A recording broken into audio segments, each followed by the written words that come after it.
Alrighty folks, we're going to start the same way we start all of our models. After I have sanded it down and scrubbed it down with some soapy water, we are going to be priming this model. And I typically prime in black, and I always say that I always prime in black, but there are some rare occasions where I'll prime in like gray or white. But in this case, we're going to prime in black, and this is the first time I'm actually using this Citadel rattle can of Chaos Black. And I will say it is very expensive in comparison to, say, something like Gunze's primer, but it works really well and it goes down really well, and there's no cleanup. Now, I want to talk about some seams. So sometimes with our characters, especially in larger scales, we have to deal with the seams, and you can see I'm using a ball burr here to basically, we're trying to make this seam look seamless, or at least as much as possible. And it's okay, you might not get the seam perfect, but essentially what I'm doing is I super glued everything together and I primed it so I could see that seam, and then I used the ball burr to actually get the seam to be flat, or at least as flat as possible, to save myself a lot of time sanding. And then you just take a sanding sponge in there and you can sand it down as smooth as possible. And it might still be visible at this stage, you can still see it's there, but that's because I know it's there, you know it's there. But once it's painted over and shaded, it'll blend right in, you won't even notice it. And I can tell you, you don't really see it. So anyway, just a little bit of a tip there for you on how to help eliminate seams. So the next step with this base is we're going to paint all these little skulls white, because we're going to be shading them later with some contrast. So we're just going to save ourselves some time and just spray them with just a white color, and then we have this nice start to our base. Now we're going to continue with the white, because this base has a bunch of flames on, and we're going to be doing some object source lighting, or you'll hear me say OSL. OSL is object source lighting. And you can see I had printed this in gray. It's not in clear. Everyone thinks you have to print things in clear to do lighting and flame effects, and that's just not true at all. So I'm going to show you how we do that with some paints here. So what I did was I have some white paint and white ink mixed together here, but you can just use Vallejo's white ink, and you just want to spray all your flames, and you want to make sure they're solid white. Get your flames solid white. This will give you the same kind of effect as what you will with clear when you try to go to do fluorescence. So after we have the white paint on all the flames and all the skulls, I did some dry brushing with some earth tones, brown tones, gray tones. You can see I'm using Ammo's Dio dry brush. It's just a thicker paint. You don't have to use that stuff, but I do like it because it's very thick paint, makes dry brushing much easier. And you can see what I'm doing is just we're bringing out all the details and highlights. Now this next step, using Garagax Sewer, however you say that, we're going to just airbrush this around all those skulls, and also kind of blend in the different colors of the ground, just because this is a nice dirty brown color. I mean, sewer color kind of tells you exactly what color it is, but we're going to go with brown, earthy tones rather than sewer tones, because that just sounds bad. But anyway, we have to clean up this base a little bit, and I'll get rid of some of the white overspray around the skulls. It just helps to clean it up a little bit. And again, then what we're going to do next is we're going to prepare the base for the OSL. So we did the white on the flames because that's our base, but now we also need to have some white or really light gray areas around the flames to catch the light, right? So OSL, you have to think of your airbrush like a light, like a source of light, and you need to be able to catch that light off of something light.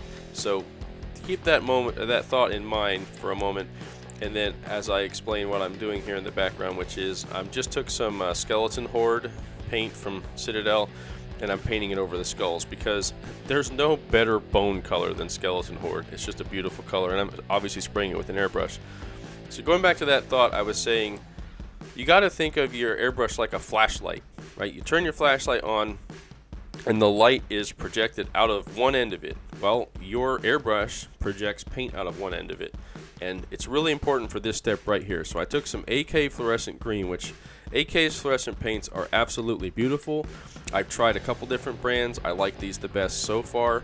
I have some other things I'm going to show you in the future with AK products with fluorescents that are beautiful, but what I'm doing here is I mix the fluorescent paint with the white ink, and that helps keep it bright, because fluorescent paint on its own is very, very thin, and you'll have to apply a dozen coats to build it up.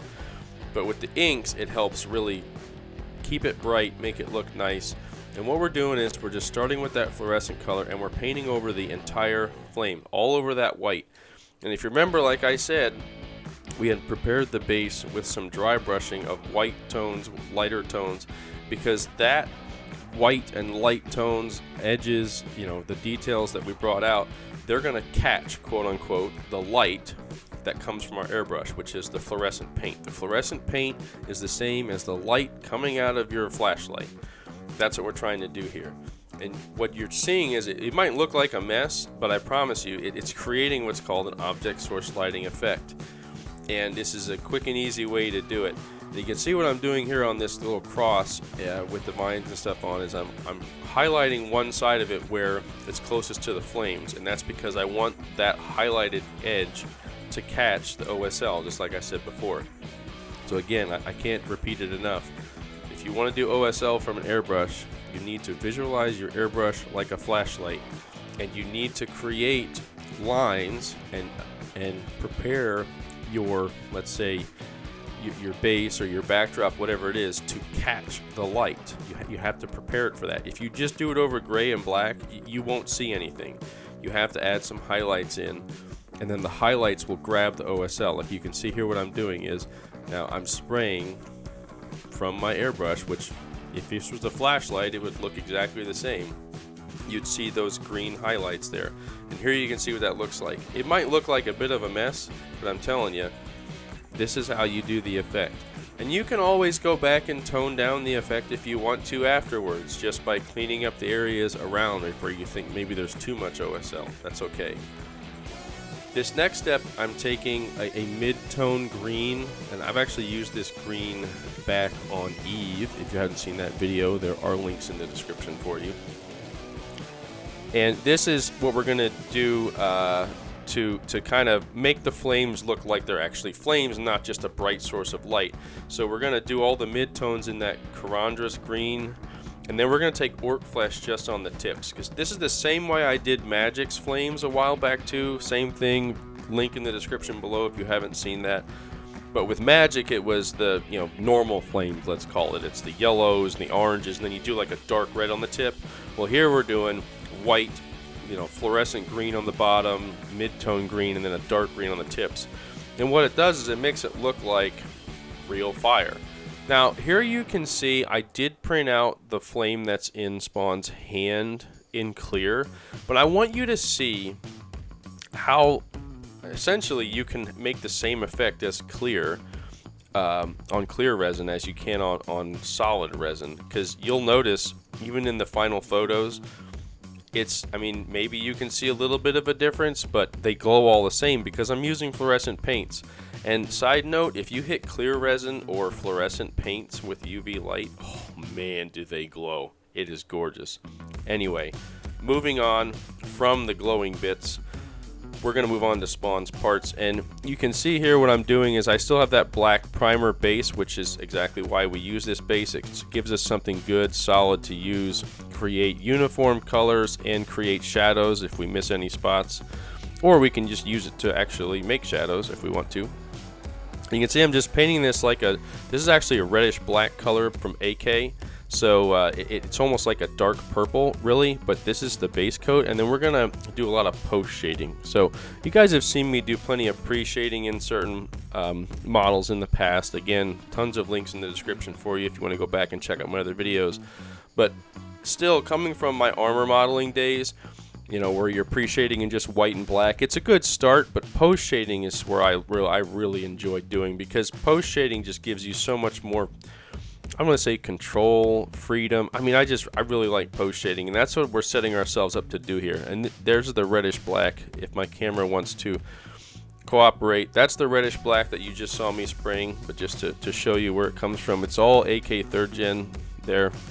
So we're going to use that same exact color on the cape for Spawn, and you can see there's that seam, and yeah, we can see the seam. It's kind of, it's not the greatest looking thing ever, but at the same time, again, as we start to blend in all these colors, your eyes are going to be drawn to the color, and this is on the back side of him.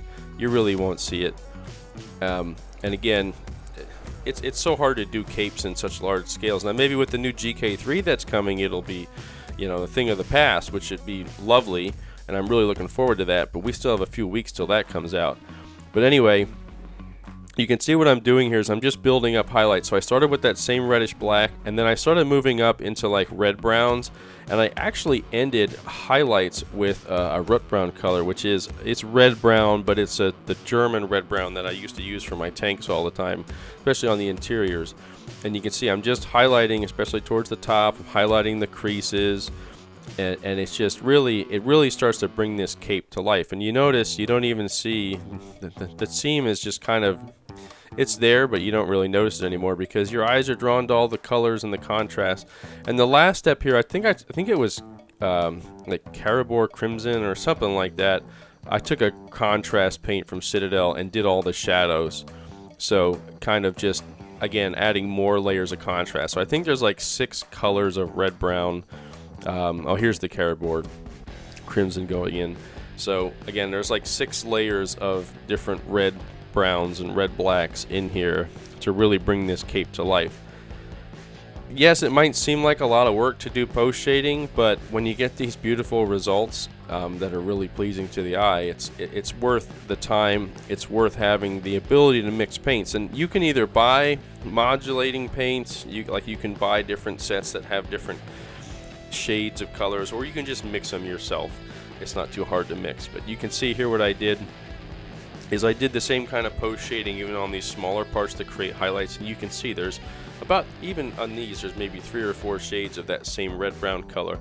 And like I said, with your airbrush, think of it like a flashlight. You know, if your light's coming from above, like a zenithal, you just spray from above, and all of a sudden you get that zenithal effect, but with a highlight color.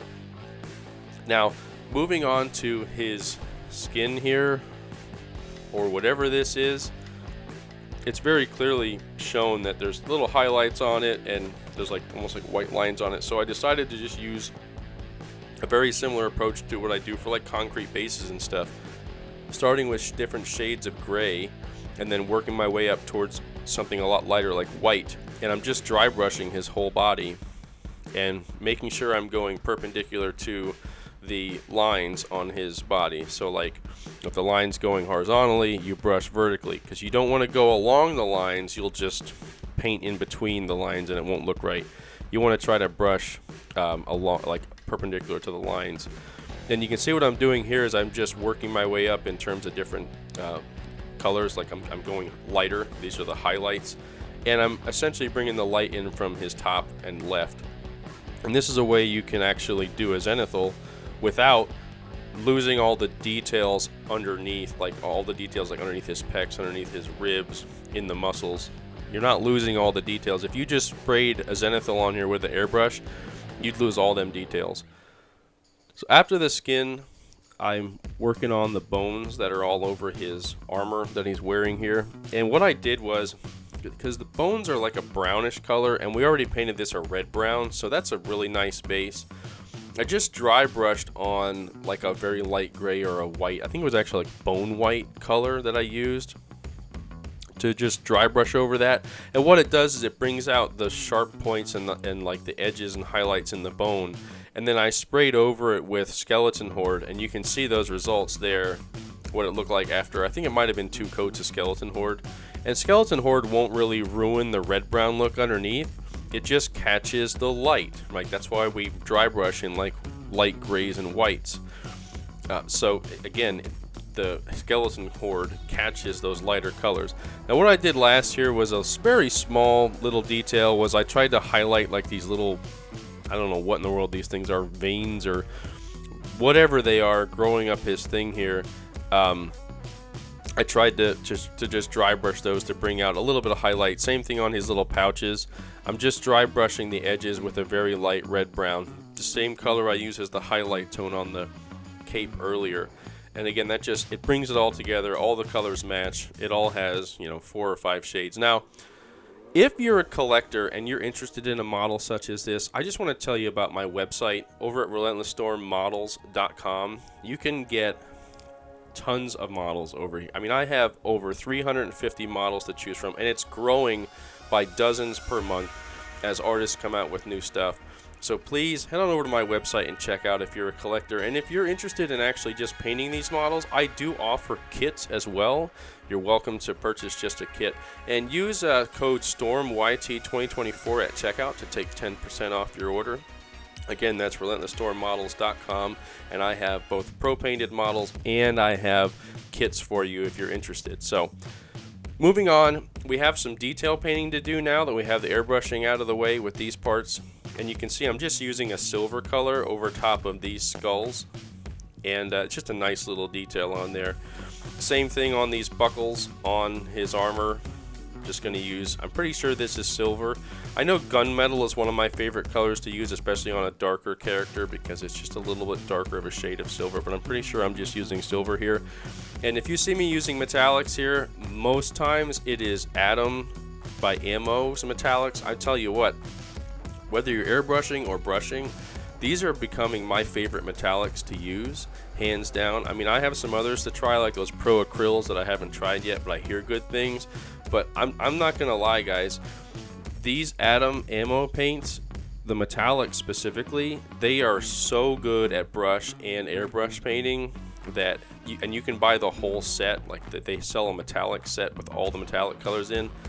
These things just go down so nice, whether you're spraying or whether you're brushing. They really do compete, in my opinion, with some of the lacquers out there. So that you did see there, it was gunmetal that I was using. So after I had all the chains and stuff done, all the metallic bits, I used the same skeleton horde, but I didn't spray it this time because I didn't want to catch the white highlights of his skin, so I actually brushed it on. And that's the nice thing about Citadel's contrast paints, is you can brush or airbrush, although I do prefer to airbrush them. If you're careful, like I'm showing you there, to make sure you put your coats on lightly and make sure you control them, you can prevent that coffee staining that you get. Okay, which is essentially the same as like tide marks, where it's like you have too much pigment buildup. You're going to want to either thin them out and put them on in multiple coats, or just be careful when you're putting it down and make sure you keep spreading it out like I did on the skull there, and you can get some really nice results. Now, the one thing I should point out is that how I got the effect on the skull that I did is I dry brushed over the skull with the light colors. That way you just didn't lose all the details of like the inner parts of the face of the skull. So here you can see I'm using medium gray, so that was actually to paint this white markish. I actually used gray to paint this white piece on his chest. And then what I did was then I could use whites and very light grays to highlight all the little details in this part. So again, just because something's white doesn't mean you have to use white to paint it, especially on a black background. That medium gray looks like white, especially when you then go through and highlight all these little areas in white. It really helps, again, bring out the details, and it also, again, brings out all the highlights. You can see all the colors. Now, this next step here is just Nuln Oil. So this is a shade, like an oily shade, black shade from Citadel. And all I'm doing is hitting all the undersides of like his pecs and his ribs there. But you can see what that's doing is shading the whole thing. So shading is always a step you want to do last when you're using these really thinned out shades. So after that, we can focus on his portrait, which he has this same kind of white bit over his face, which again, I'm pretty sure I used medium gray to start. Again, that way we can highlight and whatnot. I either used medium gray or like a deck tan, something. I want to say it was a medium gray, because again, this matches the same color as the piece we just did on his chest. And the brushes that I'm using, by the way, I'm using some AK or Uptiling brushes that are, 1.5 is what I use as my standard. And for detail painting, I like to use my Uptiling 1. So this is definitely my AK 1.5 that I'm painting with right now. But my Uptiling, I'm sorry, it's not a 1. My Uptiling 0 is what I like using for detail painting when I do like eyes and stuff like that. And Uptiling 0 brush is just so beautiful at doing details. So, and it's not one of those ones that has like, you know, an eyelash for a bristle. This is the Uptilung Zero right here. You can see I'm painting the eyes in just white, and this is to catch some light. We're going to make his eyes glow here. So that's what you can see I'm doing on this skull as well. I'm painting in the white, and then I'm actually airbrushing in some light gray around the skull, because I want the look to look like the inside of the skull is lighting up here, and you'll see that here in a moment. When I get everything put together and I do the last of the fluorescence, I wanted to do the fluorescence all at once here. So you can see this is coming together really nicely. I do use glue where possible to glue things together. I can put magnets on these models if need be, but I'm always putting these together in a way that makes sense for shipping, because all of these are shipping out all over the world. I mean, I've even shipped some units to Spain, so it's like I'm shipping worldwide at this point, so I need to make sure I take that into account when I put these models together. So with it assembled, I'm going to do the final OSL. So I want to make sure his eyes are glowing green. So you saw, like I did, I painted the eyes white, and then I'm just really close, really gentle with my 0.2mm Harder and Steenbeck Evolution, getting that fluorescent in there. And the overspray actually sells the OSL look, so it's okay to have a little overspray on them eyes. Now, what I did earlier, like I said, I painted the inside of the sockets of this skull gray, and you can see what I did there. Same effect. You get that glowing gray effect inside there. And then the last thing here is to actually blend in the OSL from the base to the character. So I'm essentially holding this model in a way that I can spray the light off of the flames and onto the model, right? So essentially pretend like the flames is the light source and the airbrush is the flashlight, and you're just shooting light off of the flame onto the model.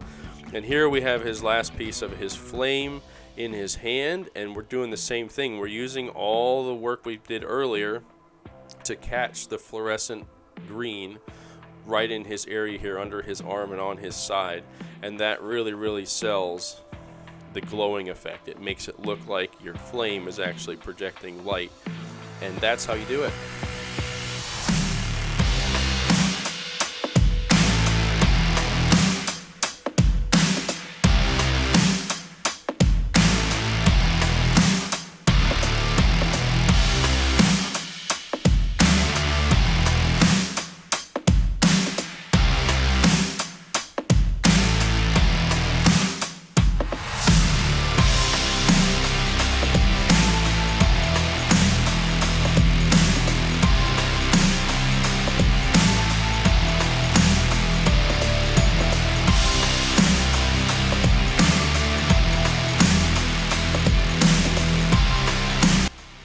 Alrighty folks, that's going to do it for today. Special shout out to my patrons for supporting my work, and if you're interested, definitely check out my Patreon, where you can get high resolution photos like you're seeing in the background. You can also get video updates like a vlog to my workbench, see what's going on, get a little insight as to how I do all this stuff, a lot more than what this detail can put out there. And also head on over to my website at relentlessstormmodels.com to add one of these pieces to your collection today.